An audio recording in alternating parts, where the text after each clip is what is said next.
Hello students, आज की class में आपका स्वागत है। पिछले वीडियो में आपने वायुमंडल और उसकी संरचना और वायुमंडल में पाए जाने वाले गैसों के बारे में पढ़ा था। आज के वीडियो में हम मौसम और जलवायु को देखते हैं। क्या आज वर्षा होगी? क्या आज का दिन साफ होगा और धूप निकलेगी?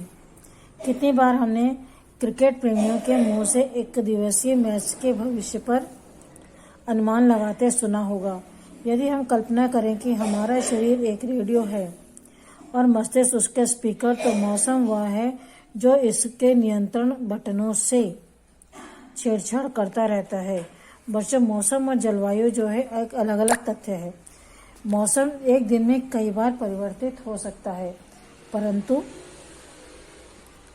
जलवायु जो है बहुत लंबे समय तक स्थिर रहती है।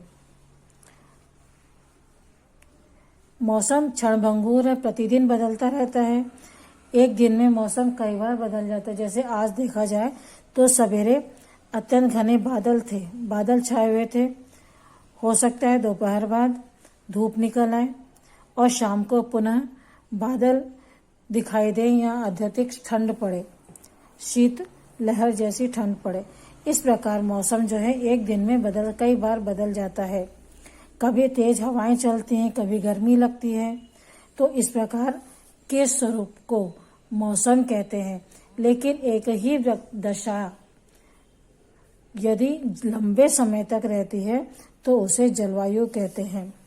तापमान, एक दिन में प्रतिदिन तापमान का अनुभव हम अपने चारों ओर के वातावरण में करते हैं।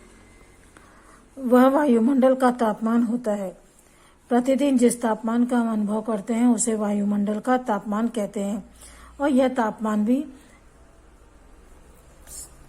प्रतिदिन बदलता रहता है। वायु में मौजूद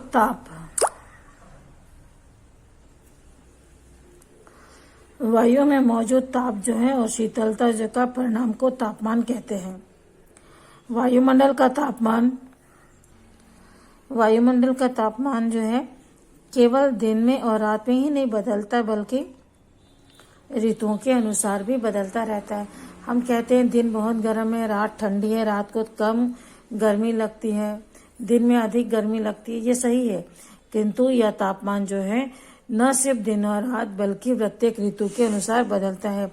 जैसे गर्मी के दिनों में अधिक तापमान महसूस करते हैं और शीत की ऋतु में हम तापमान कम महसूस करते हैं, अर्थात ठंड के दिनों में कम गर्मी का अनुभव होता है। आपतन एक महत्वपूर्ण कारक है जो तापमान के वितरण को प्रभावित करता है। सूर्य से आने वाली वह ऊर्जा जिसे पृथ्वी रोक लेती आपतन कहलाती है। सूर्य की किरणें जब पृथ्वी पर पड़ती हैं तो सूर्य की किरणें जब पृथ्वी पर पड़ने के कारण पृथ्वी गर्म होती है और पृथ्वी उस तापमान को जितना सोख सकती है, अपने अंदर रोक सकती है, उस को आपतन कहते हैं। पृथ्वी के अंदर ऊष्मा रोकने की जो शक्ति होती है उसे आपतन कहते हैं। आपतन अर्थात सूर्य ताप की मात्रा भूमध्य रेखा से ध्रुवों की ओर घटती जाती है, इसलिए तापमान भी उसी प्रकार घटता जाता है। हम जानते हैं कि हमारे पृथ्वी में 2 ध्रुव पाए जाते हैं, एक उत्तरी ध्रुव और एक दक्षिणी ध्रुव। तो भूमध्य और बीच में जो रेखा है पृथ्वी के, उसे भूमध्य रेखा कहते हैं। भूमध्य रेखा से दोनों ओर अगर हम ध्रुवों के ऊपर जाते हैं तो तापमान घटता जाता है और यही वजह है कि ध्रुवों पर अधिकांशतः बर्फ जमी रहती है। अब आप समझ गए होंगे कि ध्रुवों पर बर्फ क्यों ढके रहते हैं। तापमान अत्यधिक बढ़ जाता है तो यह इतनी गर्म हो जाती है। यदि पृथ्वी का तापमान अत्यधिक बढ़ जाता है तो यह इतनी गर्म हो जाती है कि यहाँ कुछ फसलें नहीं उग सकेंगी। गांव की अपेक्षा नगरों का तापमान अधिक होता है। यह तापमान वितरण का एक और प्रकार देख रहे हैं कि गांव और शहर में तापमान में अंतर पाया जाता है। गांव में खुली भूमि अधिक होती है, पेड़ पौधे अधिक होते हैं और कंक्रीट, सीमेंट के पक्के मकान तथा पक्की सड़कें कम होती हैं। इस कारण भी तापमान कम पाया जाता है। गांव में अपेक्षाकृत तापमान शहरों में अधिक पाया जाता है और शहरों में बड़े बड़े मकान हैं जो सीमेंट और कंक्रीट से बने हुए हैं और डामरीकृत सड़कें हैं और ऊंचे ऊंचे मकान होने के कारण आपस में हवा को वो रोक लेते हैं, जिससे कि गर्मी अधिक महसूस होने लगती है। इसके पश्चात हम देखते हैं वायु दाब। यह आप जानकर आपको आश्चर्य होगा कि वायु हमारे शरीर पर उच्च दाब के साथ बल लगाती है, किंतु इसका अनुभव नहीं कर सकते। यह इसलिए होता है क्योंकि वायु का दाब हमारे ऊपर सभी दिशाओं से लगता है और हमारा शरीर विपरीत बल लगाता है। हमारे चारों ओर वायु है, हम सभी जानते हैं, और ये वायु जो है या हवा जो है हमारे शरीर पर दबाव भी डालती है, किंतु यह दबाव हमें इसलिए महसूस नहीं होता क्योंकि यह दबाव हमारे शरीर पर चारों ओर से एक समान पड़ता है। इसके साथ साथ शरीर भी अपने आप को स्थिर रखने के लिए विपरीत दबाव डालता है। इस प्रकार से दोनों दबाव मिलकर के दोनों तरफ से दबाव लगने के कारण हमें हवा का दबाव महसूस नहीं करता। आप एक काम करें, दोनों हाथ को एक दूसरे से जोड़ें और दोनों हाथ से बल लगाओ, तब आप देखते हैं कि आपका हाथ जो है स्थिर रहेगा। दोनों पंजे हाथ के जोड़ो और दोनों ही तरफ से बल लगाएंगे तो आपके हाथ जो है स्थिर रहेगा। यदि एक हाथ का बल छोड़ दोगे तो वह हाथ नीचे की ओर झुकता चला जाता है। इसका सबसे अच्छा उदाहरण आप लोग पंजा लड़ाते समय देखे होंगे। कभी अपने दोस्त के साथ या भाई के साथ पंजा लड़ा के देखेंगे, आपको उसका एहसास होगा। ठीक है।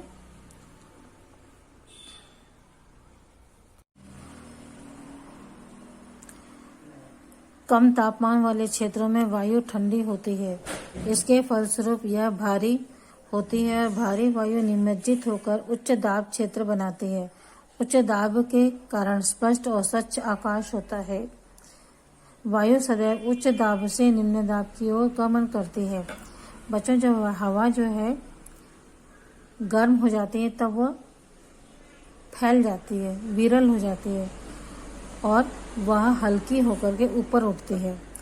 तब ठंडी हवा जो सघन होती है और घनी होती है, उस खाली स्थान को भरने के लिए नीचे की ओर आती है और यही चक्र जो है लगातार चलता रहता है।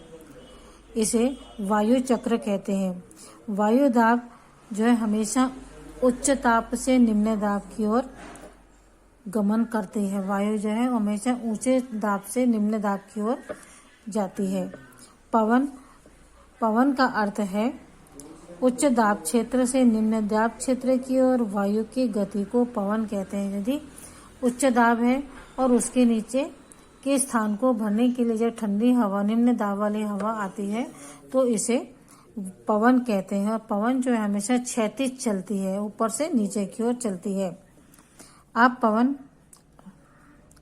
का काम करते देख सकते हैं। पवन जो है क्षैतिज चलती है। क्षैतिज अर्थात क्षितिज की तरह से चलती है, ऊपर से नीचे नहीं बल्कि आजू बाजू दाएं से बाएं और बाएं से दाएं चलती है। आप पवन को काम करते देख सकते हैं। सड़क पर गिरी हुई पत्तियों को हवा में उड़ते देखा जा सकता है। पर्दे को हवा में हिलते हुए देखते हैं हम लोग। और तेज आंधी और तूफान के कारण पेड़ गिर जाते हैं, खंभे गिर जाते हैं। इस प्रकार के कार्य वायु के द्वारा किए जाते हैं। इसे आप देख सकते हैं और पढ़ भी सकते, समझ सकते हैं। पवनें जो हैं 3 प्रकार की होती हैं। स्थायी पवनें, इसे व्यापारिक पश्चिमी एवं पूर्वी पवन भी कहते हैं। ये वर्ष भर लगातार एक निश्चित दिशा में चलती है, इसलिए इसे स्थायी पवनें कहते हैं। मौसमी पवनें जो है मौसम के अनुसार बदलती रहती हैं, अपनी दिशाएं बदलती हैं। उदाहरण के लिए मानसूनी हवाएं, जो मानसूनी पवनें जो कि भारत में वर्षा करती हैं। इसके पश्चात स्थानीय पवनें, ये पवनें किसी छोटे स्थान पर एक दिन में, वर्ष में या दिन के किसी भी विशेष समय में चलती हैं। इसे जैसे स्थल समीर और समुद्री समीर।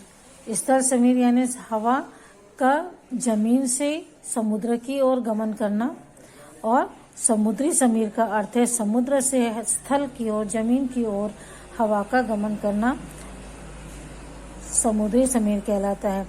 इसके अलावा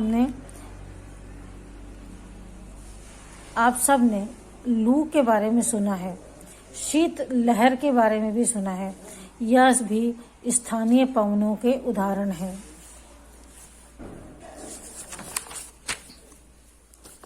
इसके पश्चात हम देखते हैं आर्द्रता। आर्द्रता का अर्थ है नमी। जब जल पृथ्वी और विभिन्न जलाशयों से वाष्पित होता है तो यह जलवाष्प बन जाता है, और वायु में किसी भी समय जलवाष्प की मात्रा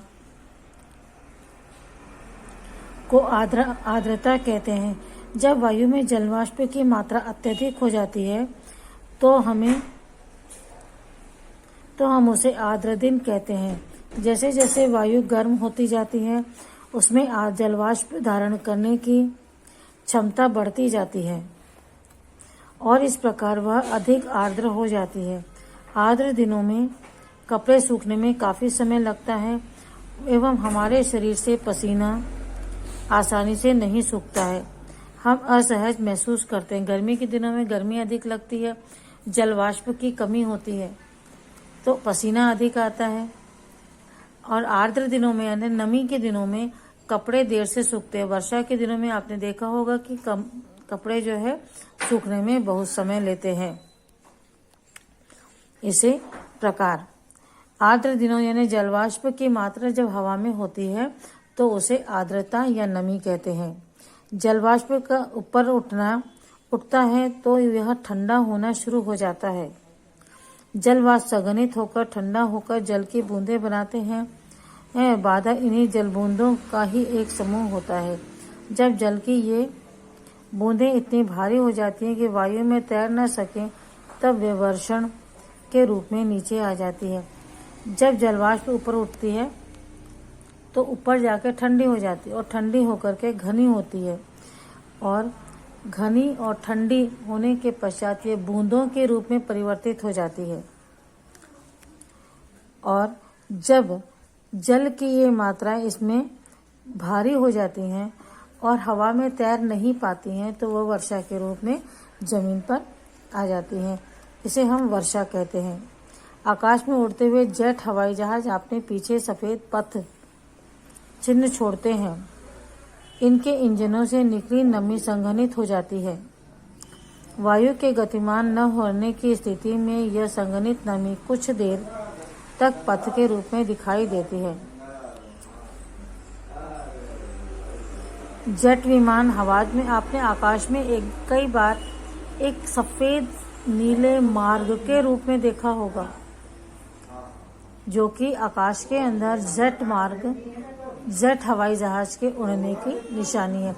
जेट हवाई जहाज अपने पीछे जो धुआं छोड़ के जाता है वह इंजन से निकलने वाली नमी जो है वह संघनित हो जाती है, घनी हो जाती है और एक मार्ग के रूप में हमें दिखाई देती है।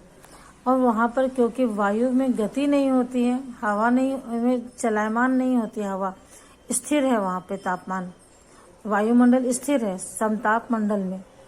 इस कारण वह धुआं जो संघनित होता है हमें एक पथ या मार्ग के रूप में दिखाई देता है। आप कभी आकाश में ध्यान से देखना, एक लंबे मार्ग के रूप में आपको संघनित इंजन का निकला हुआ धुआं जो है संघनित रूप में दिखाई देगा। यह जेट विमान के उड़ने की निशानी है। पृथ्वी पर जल के रूप में गिरने वाला वर्षण वर्षा कहलाता है। ज्यादातर भौम जल वर्षा जल से ही प्राप्त होता है। पौधे जल संरक्षण में मदद करते हैं। जब पहाड़ी पार्श्वों से पेड़ काटे जाते हैं, वर्षा जल अनावृत पहाड़ों के नीचे बहता है और निचले इलाकों में बाढ़ का कारण बनता है। क्रियाविधि के आधार पर वर्षा के 3 प्रकार होते हैं: संवहनी वर्षा, पर्वतीय वर्षा, चक्रवाती वर्षा। पृथ्वी की जो वर्षा होती है, वर्षण के रूप में जो पानी गिरता हुआ वर्षा कहलाता है और इसी से भौम जल अर्थात भूजल प्राप्त होता है।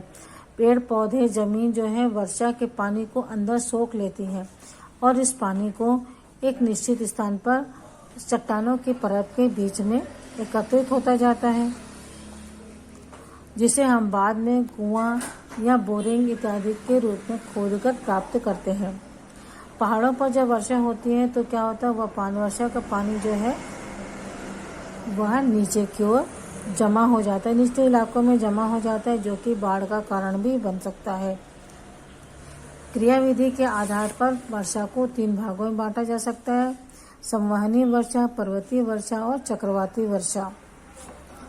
पौधों तथा जीव जंतुओं के लिए जीवित रहने के लिए वर्षा बहुत महत्वपूर्ण है। इससे धरातल को ताजा जल प्रदान होता है। यदि वर्षा कम हो तो जल की कमी तथा सूखा हो जाता है।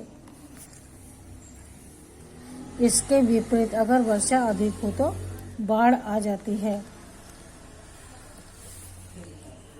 पानी जो है जीव जंतुओं और जीवधारियों के लिए, मनुष्यों के लिए अत्यंत आवश्यक है। यदि ताजा जल धरातल को प्रदान होता है तो यदि वर्षा कम हो तो भी जल की कमी तथा सूखे की स्थिति हो जाती है। पानी कम होगा, वर्षा कम गिरेगी तो सूखा पड़ेगा, अकाल पड़ेगा, पानी की कमी होगी। पीने के पानी के लिए, सिंचाई के लिए या अन्य कार्यों के लिए हमें पानी की कमी का सामना करना पड़ता है। परंतु इसके विपरीत यदि पानी अधिक गिरता है तो भी अधिक वर्षा के कारण बाढ़ की स्थिति का निर्माण होता है। इस प्रकार से बच्चों यह पाठ आपका समाप्त होता है। अगले वीडियो में हम इस पाठ के प्रश्नोत्तर देखेंगे। ठीक है, बाय।